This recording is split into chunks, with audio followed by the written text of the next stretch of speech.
ہے جب سورج طلوع ہوتا ہے اور ہم کیا کرتے ہیں بہت دیر سے اٹھتے ہیں اس کے بعد کام میں لگ جاتے ہیں اور کام میں لگنے کے بعد پھر سو جاتے ہیں کوئی اللہ کی یاد نہیں کوئی اس کو 1-10 منٹ بھی اللہ کو یاد نہیں کیا اس کو رک کر کے ایک بار مرتبہ بھی نہیں کہا کریم تیرا کرم ہے یا رحیم تیرا شکر ہے کبھی سجدے میں سر نہیں جھکائے وقت ایسے گزرتا چلا گیا ہماری زندگیاں برباد ہوتی چلی جا رہی ہیں برف بک رہا تھا برف ایک آدمی کہہ رہا تھا میرا برف خرید لو مولانا جلال الدین کہتے ہیں اللہ اکبر جلال الدین رومی کہتے ہیں کہ جب میں نے جب اس کو برف بیچتے دیکھا تو وہ یہ کہہ رہا تھا ان الانسان لفی خسر میں ذرا غور کریں قرآن میں اللہ نے فرمایا محبوب بے شک انسان خسارے میں ہے انسان خسارے میں کیسے ہے کہتے ہیں یہ آیت ایسے سمجھ میں آئی یہ برف بیچنے والا کہہ رہا تھا میرا برف خرید لو میرا برف اگر یہ میرا برف کھل گیا تو پھر میری جمع بھی جاتی رہے گی کہتے میرے سمجھ میں آ گیا اگر اس کا برف نہ خریدا گیا تو پھر اس کا برف برباد یہ برباد اور اگر انسان کی سانسیں اسے برف کی طرح پگھل رہی ہیں اور اس کو پھر قبر کی طرف لے کے جا رہی ہیں اگر برف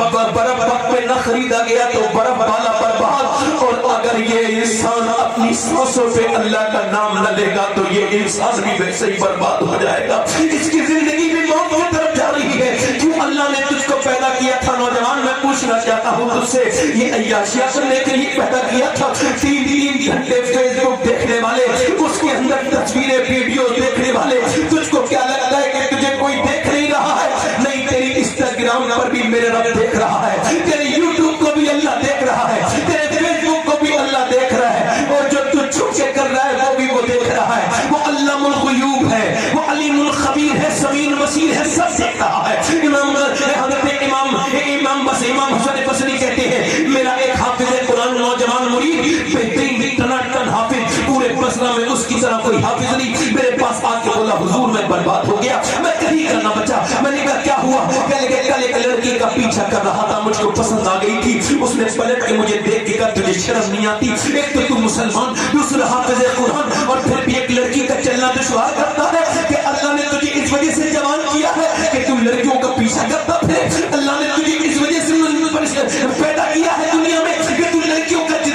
زندگی جب دشوار کرے دوسروں کی بیٹیوں کے راستے روکے تجھ کو شرم نہیں آتی تیرے نبی کا طریقہ تو یہ ہے کہ ایک غیر مسلم عورت نبی کے سامنے آئی اس کے سر پہ دوپٹہ نہیں تھا حضور نے فرمایا سلمان اس کے سر پہ دوپٹہ رکھ دے عرض کرتے ہیں یا رسول اللہ یہ مسلمان کی بیٹی نہیں ہے یہ کافر کی بیٹی ہے فرمایا ہے تو کسی کی بیٹی دوسرا سر ڈھک دے سلمان اللہ تیرے گناہوں کو ڈھک دے گا مگر امتی کیا کر رہے ہیں وہ شکل اٹھ گئے باقی جو رہے پتر ہے امتی پائی سے رسوائی پیغمبر ہے کافر کی بیٹی کا سر ڈھکنے کی بات چھوڑو اب تو اپنی بیٹیوں کے سر ڈھکنے کے لائق نہیں رہے یہ دیوس اپنی بیٹیوں کو بے پردہ گھما رہے ہیں اللہ اکبر وہ کہتے ہیں حضور اس نے کہا تجھ کو شرم نہیں آتی اس لڑکی کے الفاظ میرے سینے پر ایسے نقش ہوئے کہ مجھے گھبراہٹ ہونے لگی اور میں ان نشتر کی طرح الفاظ نے میرا دل چھپا دیا میں آپا اور کاپنے کے بعد میں نے ایک دم جو قرآن پڑھنا شروع کیا تو قرآن یاد نہیں آیا پورا قرآن بھول گیا